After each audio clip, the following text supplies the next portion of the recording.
இங்கே கூடியிருக்கக்கூடிய உங்களை எல்லாம் பார்க்கும்போது மற்றவர்களுக்கு என்ன தோணும்னா, திமுகனா பிரம்மாண்டம், அதிலே இளைஞரணினா பிரம்மாண்டம், இன்னும் சொன்னா உதயநிதினா அதைவிட பிரம்மாண்டம்.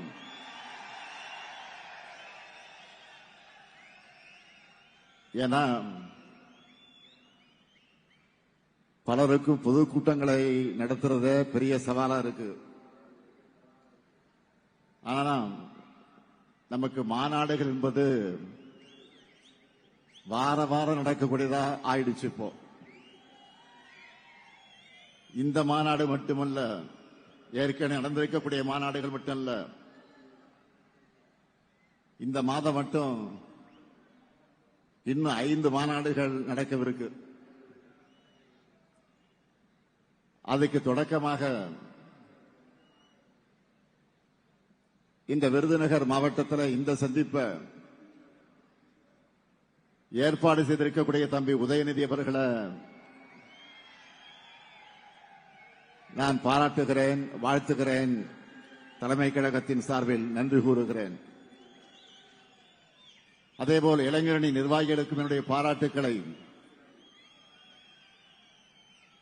ஏன் விருதாக இந்த விருதுநகர்ல வழங்குகிறேன். விருதுநகர்னு சொன்னால நமக்கு நினைவுக்கு வருவது கல்வி கண் திறந்த பெருந்தலைவர் காமராஜர் அவர்கள். பெருந்தலைவர் காமராஜர் சொன்னால எல்லாருக்கும் நினைவுக்கு வர்றது மதிய உணவு திட்டம். அதுபோல இன்னைக்கு நம்ம திராவிட மாடல்னு சொன்னா எல்லாருக்கும் நினைவுக்கு வருவது காலை உணவு திட்டம். விருதுநகர்ல மாநாடு நடந்துச்சுன்னா அடுத்த வர தேர்தலில் நம்முடைய வெற்றி உறுதி. நினைச்சு பார்க்கிறேன், 2004 தென்மண்டல மாநாடு நடத்தணும், 40க்கு 40 வெற்றி பெற்றோம். 2019 தேர்தல் பரப்புரைய இங்கிருந்து தொடங்கி 39 இடங்களை கைப்பற்றினோம். 2023 40 நமதே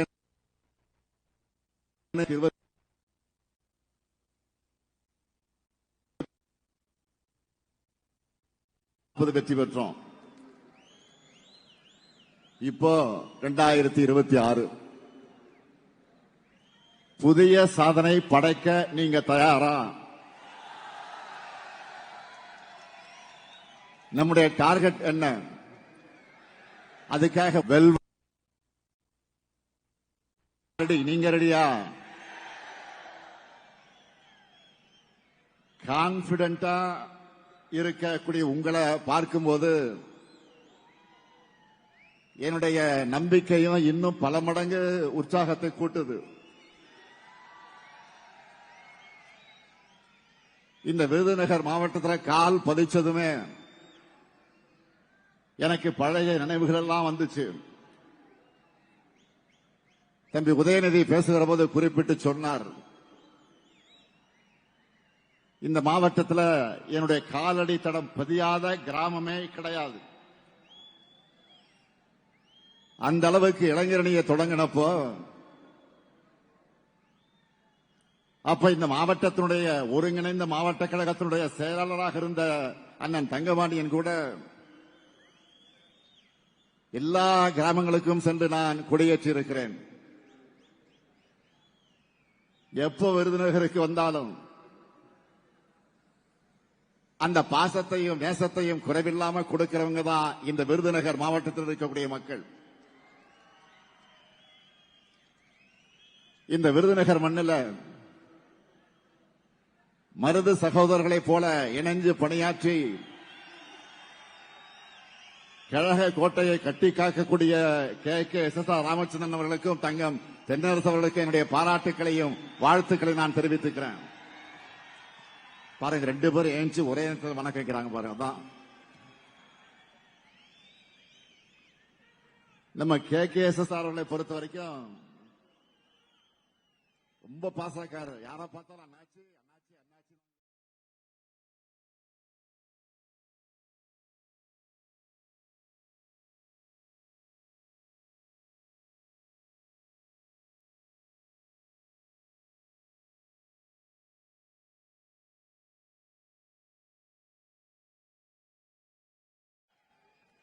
அப்படிப்பட்ட சாதனை துறையை வழியை நடத்தக்கூடிய அவருக்கு என்னுடைய வாழ்த்துக்களையும் பாராட்டுக்களையும் நான் தெரிவிச்சுக்கிறேன்.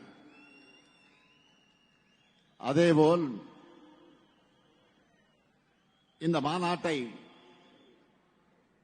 மிக மிக எழுச்சியோடும் ஏற்றத்தோடும் ஏற்பாடு செஞ்சிருக்கிறார் நம்முடைய மாண்புமிகு நிதியமைச்சர், என்னுடைய அருமை சகோதரர், இனிய சகோதரர் தங்கம் தென்னரசு அவர்கள். எந்த துறையை கொடுத்தாலும் அந்த துறையில் தனி முத்திரையை பதிக்கக்கூடியவர் தான் அவர். பன்முக ஆற்றல் கொண்டவர், தமிழ் ஆர்வலர். இந்த மாநாட்டு மூலமாக புது முத்திரையை பதிச்சிருக்கிறார். இங்க இருக்கக்கூடிய இளைஞரணியினர் இவங்க 2 பேரையும் பாருங்க. KKSSR சீனியர், தங்கம் தென்னரசு இளையவர். ஆனா 2 பேரும் ஒற்றுமையா ஒருத்தர்கிட்ட இருந்து ஒருத்தர் இணைந்து ஆக்கபூர்வமா செயல்பட்டுக் கொண்டிருக்கிறார்கள். நீங்க எல்லாரும் இவங்களை பார்த்து நிறைய கத்துக்கணும். இவங்க உங்களுக்கு ஒரு எக்ஸாம்பிள். இங்கே கூடியிருக்கக்கூடிய லட்சக்கணக்கான இளைஞர்களை நான் கேட்க விரும்புவது, உங்களை பார்க்க எனக்கு மகிழ்ச்சியா இருக்கு. காரணம், நான் பார்த்து பார்த்து வளர்த்த இளைஞரணியில் இப்போ உங்களை எல்லாம் பார்க்கிறப்போ அந்த மகிழ்ச்சி டபுள் ஆகுது, ட்ரிபிள் ஆகுது. நம்ம திராவிட இனத்தினுடைய மேன்மைக்காக, தமிழ் மொழியினுடைய உயர்வுக்காக, தனித்துவமான தமிழ்நாட்டினுடைய வளர்ச்சிக்காக உங்களை எல்லாம் கொள்கை பிடிப்போடும் கழக பற்றோடும் வளர்த்தெடுக்கிறார் நம்முடைய இளைஞரணியின் செயலாளர் மாண்புமிகு துணை முதலமைச்சர் தம்பி உதயநிதி அவர்கள். உதயநிதியோட செயல்பாடுகளை நான் தொடர்ந்து உன்னிப்பாக கவனிச்சுட்டு தான் இருக்கேன். ஏதோ பெயரளவுக்கு இளைஞர்களை அரசியல் இயக்கத்தில் சேர்த்தா போதும்னு உதயநிதி செயல்படல. இளைஞரணி நிர்வாகிகளை ரொம்ப சிஸ்டமேட்டிக்கா பூத் அளவில் தொடங்கி மாநில அளவு வரைக்கும் செலக்ட் பண்ணி ட்ரெயின் பண்ணி உங்களை நியூ ஏஜ் திராவிடியன் ஸ்டாக்கா உருவாக்குகிறார். நீங்க ஒவ்வொருத்தரும் தந்தை பெரியாருடைய கொள்கை வாரிசுகள், பேரறிஞர் அண்ணாவுடைய கொள்கை வாரிசுகள், முத்தமிழறிஞர் தலைவர் கலைஞருடைய கொள்கை வாரிசுகள். நீங்க தான் அடுத்து நம்ம கழகத்தை தமிழ்நாட்டையும் காப்பாற்ற போறீங்க. நான் வருகிற வழியில செல்போனில் மாநாட்டு நிகழ்ச்சிகளை எல்லாம் கவனித்துக் கொண்டு வந்தேன். சிவா பேசிக் கொண்டிருந்தார். அவர் பேச்சை கேட்டபோது அதை நான் சொல்ல வேண்டும், நானும் அதை வலியுறுத்த வேண்டும் என்று முடிவு செய்துதான் இந்த மேடைக்கு வந்தேன். உங்களை எல்லாம் இந்த மாநாட்டுக்கு அழைப்பு விடுத்து நான் வெளியிட்ட வீடியோவில் 3 விஷயங்களை குறிப்பிட்டிருந்தேன். அதுல முதல் விஷயம், எதுக்காக திராவிட முன்னேற்ற கழகம் தொடர்ந்து இயங்கணும் என்பது. நம்முடைய அடிப்படை கொள்கைகள் என்ன? சமூக நீதி, சுயமரியாதை, மாநில சுயாட்சி, மொழி உணர்வு, இன உணர்வு. மொழி உணர்வையும் இன உணர்வையும் எடுத்துக்கிட்டா நம்முடைய தாய்மொழியான தமிழுக்கு பல்வேறு காலகட்டங்களில் ஆபத்து வந்தப்போ கடுமையாக போராடி தடுத்திருக்கிறோம். ஆனாலும் மும்மொழி கொள்கைங்கிற பெயர்ல இந்தி மொழியை திணிக்கக்கூடிய ஆபத்து இன்னைக்கும் நம்ம தலைக்கு மேல தொங்கக்கூடிய கத்தி இருக்கு, தொங்கிக்கிட்டு தான் இருக்கு. மொழியை அழிச்சா நம்முடைய அடையாளத்தை அழிச்சிடலாம்னு நினைக்கிறாங்க. அதை முறியடிக்க நீங்க வேணும். அடுத்து முக்கியமான கொள்கை சமூக நீதி. நீங்க எல்லாரும் நல்லா படிச்சா எங்கே பெரிய அளவில் முன்னுக்கு வந்து அதை தொடர்ந்து டிகிரி வாங்கி இருப்பீங்க. உங்க அப்பா அம்மாக்கள்ல பலர் படிச்சிருப்பாங்க. ஆனா உங்க தாத்தா பாட்டி அவங்களுடைய நிலைமை என்னவா இருந்துச்சுன்னு நினைச்சு பாருங்க. நமக்கெல்லாம் கல்வி எதுக்குன்னு ஒதுக்கி வச்சிருந்தாங்க. வேலைகள்ல நமக்கு இடம் கிடைக்காது, இருக்காது. அந்த அநீதிய இடஒதுக்கீட்டால உடைச்சு சமூக நீதியை நிலைநிறுத்தணும். ஆனா இப்போ நீட் போன்ற தேர்வுகளை கொண்டு வர்றது பழைய நிலைமையை உண்டாக்குறாங்க. இதை தடுக்க உண்மையான வலிமை உள்ள ஒரே இயக்கம் நம்முடைய இயக்கம் தான். அதுக்குதான் நீங்க வேணும். அடுத்து நம்ம உயிர் கொள்கை மாநில சுயாட்சி. மாநிலங்களுடைய கூட்டமைப்புக்குத்தான் இந்தியா. இந்தியா என்பது ஒரு கூட்டமைப்பு. இங்க கூட்டாட்சிக்கு எவ்வளவு மதிப்பளிக்கணும் நம்ம தொடர்ந்து சொல்லிக்கிட்டு இருந்தாலும் மாநிலங்களுக்கு அதிகாரங்களே இல்லாத நிலைமைதான் இருந்துச்சு. அவ்வளவு ஏன் மாநில முதலமைச்சர்களால கூட விடுதலை நாளில் கூட தேசிய கொடியை ஏற்ற முடியாத நிலைமைதான் இருந்துச்சு. இன்னும் நிறைய பிரச்சனை. இதையெல்லாம் போராடி இந்த நிலைமைகளை மாற்றி ஓரளவுக்காவது அதிகாரங்கள் மாநிலங்களுக்கு கிடைக்கிற மாதிரி செஞ்சோம். அதனாலதான் மாநில கட்சிகளால ஆட்சியை பிடிக்க முடியும்னு இந்தியாவில முதல்ல ஆட்சி அமைச்சு காட்டினதை இந்த திமுக தான், மறந்துடாதீங்க. நம்ம தமிழ்நாட்டுக்கு மட்டும் இல்ல, இந்தியாவில் இருக்க அத்தனை மாநிலங்களுக்கு நம்ம உரிமைகளை பெற்று தந்திருக்கிறோம். ஆனா இப்போ மீண்டும் மாநிலங்களோட அதிகாரங்களை ஒன்றியத்தில் கொண்டு போய் குவிச்சிட்டு இருக்காங்க.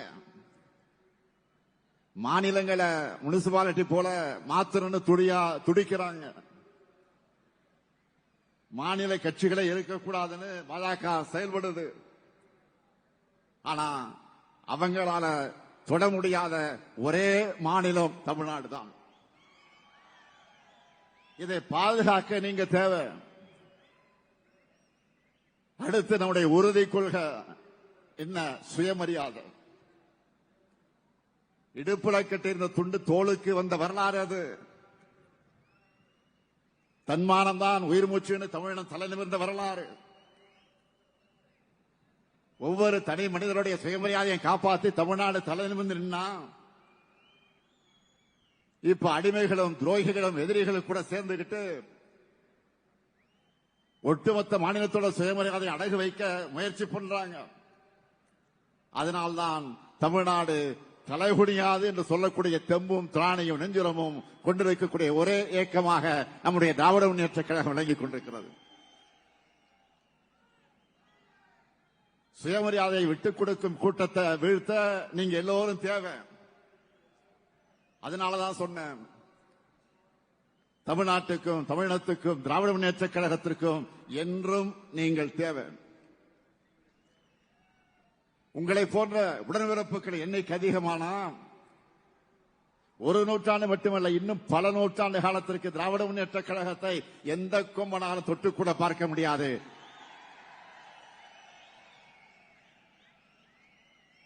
இரண்டாவது விஷயம், நான் சொன்னது நேற்று நான் சொன்னேன், இளைஞர்களால் நீங்க எவ்வாறு கொள்கையுடன் செயல்படணும், மொழி பற்றோடு மொழி ஆற்றலும் கொண்டவர்களாக நீங்க இருக்கணும். நிறைய புத்தகங்களை படிங்க. திராவிட இயக்க வரலாற்று சொல்லக்கூடிய யூடியூப் வீடியோக்களை பாருங்க. நம்ம இயக்கத்து அறிஞர்கள் பேச்சுக்களை கேளுங்க. பஸ்ல ரயில்ல டிராவல் பண்ணும்போது நீங்க தினமும் 1 மணி நேரம் அதற்காக செலவு பண்ணுங்க. உங்க சிந்தனைகளை கோர்வையா எழுதி பழகுங்க. யாரோ எழுதுனதை ஃபார்வர்டு செய்யறதை விட நீங்க எழுதுனதை அடுத்தவங்க ஃபார்வர்டு செய்யணும். அந்த அளவுக்கு நீங்க சிறப்பா எழுதணும். சிறு சிறு கூட்டங்களை பேசுங்க. சோசியல் மீடியாவில் பேசி வீடியோஸ் போடுங்க. கலந்துரையாடல் நடத்துங்க. பலதரப்பு மனிதர்களையும் சந்திச்சு உரையாடுங்க. கழகத்தின் கொள்கையை பரப்புங்க. நாம செஞ்ச சாதனைகளை எடுத்து சொல்லுங்க. இதெல்லாம் தான் கழகத்தையும் வளர்க்கும், உங்களையும் வளர்க்கும். நாம தான் 7வது முறையும் ஆட்சி அமைக்க போகிறோம். நம்ம எதிரிகள் உட்பட யாருக்கு இந்த சந்தேகம் கிடையாது. ஆனா நாம தான் எப்படி வெற்றி பெற போறோம் மெத்தனமா இருந்துடக்கூடாது. பரம்பரையா திமுகவுக்கு வாக்களிக்கக்கூடிய குடும்பமாக இருந்தாலும் சரி, இதுவரை நமக்கு வாக்களிக்காத குடும்பமாக இருந்தாலும் சரி, பரப்புரையின் கடைசி நிமிடம் வரை மக்களை சந்திச்சு வாக்கு கேட்டுக்கொண்டே இருக்கணும். இதுதான் உங்களுக்கான டாஸ்க். செய்வீங்களா? 3வது விஷயம் நான் சொல்வது, இதுக்காக திராவிட முன்னேற்ற கழக ஆட்சிதான் தமிழ்நாட்டில் தொடரணும். இந்தியாவில் எந்த மாநிலத்திலும் ஒரு அரசு 5 ஆண்டுகள் நாம செஞ்சிருக்கக்கூடிய மாதிரி இவ்வளவு சாதனைகளை செஞ்ச வரலாறு உண்டா? ஒன்றிய அரசினுடைய ரேங்க் ஆனாலும் சரி, நேஷனல் மேகசின்கள் வெளியிடக்கூடிய ரேங்கிங் ஆனாலும் சரி, எக்கனாமிக்ஸ் மாதிரி இன்டர்நேஷனல் மேகசின்ல வரக்கூடிய அந்த செய்திகளானாலும் சரி, எல்லா ரேங்க்லயும் தமிழ்நாடு தான் டாப். தமிழ்நாடு தான் சூப்பர் ஸ்டார். தமிழ்நாடு தான் சூப்பர் ஸ்டார் ஸ்டேட். அனைத்து துறைகளையும் தமிழ்நாடு முன்னேறி இருக்கு. இதை நீங்க எங்க வேணாலும் போய் நெஞ்சு நிமிர்த்தி சொல்லலாம். தமிழ்நாட்டில் வாழக்கூடிய ஒவ்வொரு குடும்பமும் நிச்சயமா ஏதாவது ஒரு திட்டத்தில் பயனடையக்கூடிய வகையில நம்முடைய அரசு செயல்பட்டு இருக்கு. பெண்களின் உழைப்புக்கு அங்கீகாரமா மகளிர் உரிமை தொகை, அவங்க சுதந்திரமா பயணம் செய்ய கட்டணமில்லா விடியல் பயணம், சொந்த ஊரை விட்டு வெளியூர்ல பணிபுரியக்கூடிய பெண்கள் பாதுகாப்பாக தங்க மாவட்டந்தோறும் தோழிகள் விடுதி, அரசு பள்ளி மாணவர்கள் காலையில் சேர்ந்தா மாதம் 1000 ரூபாய் புதுமை பெண் தமிழ் புதல்வன் திட்டம், எல்லா மாவட்டங்களிலும் புதிய தொழிற்சாலைகள், அதன் மூலமாக லட்சக்கணக்கான வேலை வாய்ப்புகள். அந்த வேலை வாய்ப்புகளை பெறுவதற்கு நான் முதல்ல திறன் பயிற்சி, மாநிலம் முழுக்க மருத்துவமனைகள், பேருந்து நிலையங்கள், நூலகங்கள், சாலைகள், மேம்பாலங்கள், குடிநீர் திட்டங்கள், உட்கட்டமைப்பு வசதிகள் செய்யப்பட்டிருக்கு. நீங்க கெத்தா சொல்லலாம், இந்தியாவில் வேற எந்த மாநிலத்திலையும் இவ்வளவு திட்டங்கள் இருக்காது. இத்தனை பயனாளிகளும் இருக்க மாட்டாங்க. தமிழ்நாட்டுக்கு நிகர் தமிழ்நாடு மட்டும்தான். ஒன்றிய அரசு மாநிலங்களை ஒப்பிட்டு எந்த துறையில விருதுகள் கொடுத்தாலும் அதை தமிழ்நாடு தான் வாங்குது. இப்படி எல்லாத்திலையும் நாம நம்பர் 1 இருந்தாலும் பட்ஜெட்னு வந்துட்டா நமக்கு ஒண்ணும் கிடையாது. இந்த ஆண்டு தேர்தலை மனசுல வச்சாவது ஏதாவது எலெக்ஷன் ஸ்டண்ட் பண்ணுவாங்கன்னு நம்ம எதிர்பார்த்தோம். கடைசியில் அதுவும் இல்லை. வழக்கம் போல ஈரத்துண்டுகள் தான். தமிழ்நாட்டிலிருந்து நாங்க தொடர்ந்து என்ன கேட்கிறோம்? எங்களுக்கு நியாயமா சேர வேண்டிய கல்வி நிதியை கொடுங்க, மெட்ரோ நிதியை கொடுங்க, பேரிடர் நிவாரண நிதியை கொடுங்க, ஜல் ஜீவன் திட்டத்துக்கான நிதியை கொடுங்க, புதிய ரயில் திட்டங்களை கொடுங்க, ஓசூர் விமான நிலையத்துக்கு அனுமதி கொடுங்க, வரி வருவாய 50% கொடுங்க, நீட்ல இருந்து விலக்கு கொடுங்க, மதுரை எய்ம்ஸ் மருத்துவமனை கட்டி கொடுங்க, தொகுதி மறுவரையில் தமிழ்நாட்டினுடைய தொகுதி அளவு குறைக்கப்படாத நாடாளுமன்றத்தில் வாக்கு கொடுங்க, கீழடி அறிக்கையை கொடுங்க. இதெல்லாம் தான் நாங்க கொடுக்கிற கொடுங்க கொடுங்க கொடுங்கன்னு கேட்கிறோம். ஆனா அவங்க நமக்கு கொடுத்தது என்ன? வெறும் 0.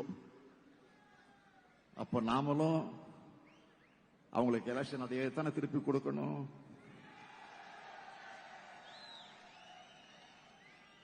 பாஜக மட்டுமில்லாம ஒட்டுமொத்தமா என்டிஏ கூட்டணியும் 2024 நாடாளுமன்ற தேர்தல் போலவே சட்டமன்ற தேர்தலையும் 0 ஆகணும்.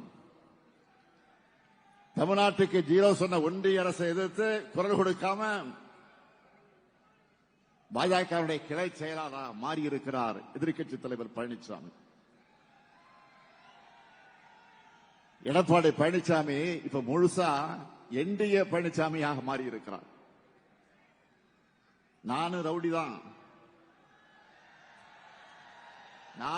தான் அப்படின்னு சொல்ற மாதிரி மைக்கு முன்னாடி வந்து நின்னுக்கிட்டு நான் தான் கூட்டணிக்கு தலைமைன்னு சொல்லிட்டு இருக்காரு. சொல்லல, புலம்பிக்கிட்டு இருக்கிறாரு. இந்த நிலையில ஒரு வித்தியாசமான போராட்டத்தை இப்போ அவர் அறிவிச்சிருக்காரு. பாஜக அரசு கொண்டு வந்திருக்கக்கூடிய 125 நாள் வேலை திட்டத்தை நாம தடுக்கிறோமா, அதுக்காக தான் போராட்டமா. அவர் முதல்ல அந்த சட்டத்தை பத்தி எதையாவது படிச்சாரா? அந்த சட்டத்தோட பேரை அவரால் சொல்ல முடியுமா? அப்படி இருந்தா அவருடைய அறிக்கையில அதை ஏன் குறிப்பிடல? 100 நாள் வேலை என்பது உரிமையா இருந்தபோது அப்ப 50 நாள் கூட பாஜக அரசு வேலை தரல. இப்ப எப்படி 124 கொடுப்பாங்க?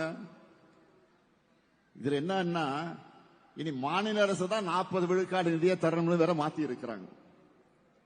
இதெல்லாம் பழனிசாமி அவளுக்கு தெரியுமா தெரியாதா? என்ன சட்டம் என்ன திருத்தம் செஞ்சிருக்காங்கன்னு ஒண்ணுமே தெரியாம இவர் வந்தா 150 நாட்களுக்கு உயர்த்துவோம் வேற அறிவிச்சிருக்கிறாரு. ஓனரை மிஞ்சின லேபரா இருக்காரு பழனிசாமி அவர்கள். இப்போ அவங்க கூட்டணியில் இருக்க ஒரு டிசைனை பாருங்க. அம்மையார் ஜெயலலிதாவுடைய மரணத்துக்கு பிறகு முதல்ல சசிகலா அவர்களை முதலமைச்சராக்க நினைச்சாங்க. அது முடியாம போன காரணத்தினால்தான் கூவத்தூர்ல வச்சு பழனிசாமி கொண்டு வந்தாங்க. தனக்கு பதவி கொடுத்தவங்களையே கட்சியிலிருந்து நீக்கினார் பழனிசாமி. போன எலெக்ஷன்ல பாத்தீங்கன்னா எல்லாரும் பிரிஞ்சு நின்னாங்க. இப்போ அதுல பாதி பேர் பாஜக கூடவே திரும்ப வந்து சேர்ந்துகிட்டு இணைஞ்சிட்டாங்க. இப்போ இவங்க மொத்தத்துல மக்கள் நலனுக்காக கூட்டணி நடத்தல. இவங்களுக்குள்ள ஒரு மியூசிக்கல் சேர் தான் விளையாடுவாங்க. அது மாதிரி மியூசிக்கல் சேர் விளையாடிக்கிட்டு இருக்காங்க. நடக்க போற தேர்தல் தமிழ்நாடு வெர்சஸ் என்டிஏ. இதுல நாம தமிழ்நாட்டை ஜெயிக்க வைக்கணும். தமிழ்நாட்டில் தோல்வி என்பது பாஜகவுக்கு புதுசல்ல. தினமும் காலையில சூரியன் உதிப்பதை போல அவங்களுக்கு ரொட்டீன். ஆனா இதுவரை அடைந்த தோல்வியை விட மிகப்பெரிய தோல்வியை பாஜகவும் சுயநலத்துக்காக சுயமரியாதை விட்டு டெல்லிக்கு சேவகம் செய்யக்கூடிய அடிமை அதிமுக அடைய போகுது. இதுவரை அடைந்த வெற்றிகளை விட மிகப்பெரிய வெற்றியை திமுக தலைமையிலான மதச்சார்பற்ற முற்போக்கு கூட்டம் அடைய போகுது. வளர்ந்த தமிழ்நாட்டை மேலும் சிறந்த தமிழ்நாடாக உயர்த்துவோம். முன்னேறிய தமிழ்நாட்டை இன்னும் முற்போக்கான தமிழ்நாடாக உயர்த்துவோம். அதற்கு இளைஞர்களுடைய உங்களுடைய முழு ஒத்துழைப்பு கொடுக்கணும். உங்க உழைப்புக்கான உயர்வு நிச்சயம் உங்களை தேடி வரும். தம்பி உதயநிதி சொன்னார, தொடர்ந்து ஒவ்வொரு நிகழ்ச்சியும் சொல்லிட்டு இருக்காரு அவரு. என் கூட இளைஞர்கள் இருந்தவங்க எல்லாம் இப்ப பல்வேறு பொறுப்புகளுக்கு உயர்ந்தாங்கன்னு நேற்றைக்கு வெளியிட்ட வீடியோவில் கூட நான் சொல்லி இருக்கிறேன். இது குறித்து ஒரு லிஸ்டை கூட எடுத்து பார்த்தேன். இப்போ அமைச்சரவையில் இளைஞரணியில் இருந்தவங்க 10 பேர் அமைச்சர்களாக இருக்கிறாங்க. இப்போ 24 பேர் எம்எல்ஏக்களாக இருக்காங்க. 4 பேர் எம்பி நாடாளுமன்ற உறுப்பினராக இருக்காங்க. மேயரா 3 பேர் இருக்காங்க. இதுக்கு முன்ன இருந்த கேபினெட்லையும் இளைஞரணியில் இருந்து அமைச்சர்களாக தேர்வாகி இருந்தாங்க. அப்படிப்பட்டனா மறந்துடுவானா? என் மூத்த பிள்ளை இளைஞரணி சொன்னார தம்பி உதயநிதி, நீங்க உண்மையா உழைச்சா உங்களுக்கான வாய்ப்புகள் நிச்சயம் உங்களை தேடி வரும். உங்க சீனியர்ஸ் போல, உங்க முன்னோடிகளை போல நீங்களும் உழைக்கணும். மூத்தோரை மதிச்சு, இளையோரை அரவணைச்சு, உடன்பிறப்புகள் எல்லாம் ஒரு தாய் மக்களா அன்பு செலுத்துங்க. உங்க எல்லாருக்கும் என்னுடைய மனமார்ந்த பாராட்டுக்கள், வாழ்த்துக்கள். உழையுங்க. அதுவும் உங்க தனித்தன்மை எல்லோருக்கும் தெரிகிற மாதிரி உழையுங்க. உங்க உழைப்பால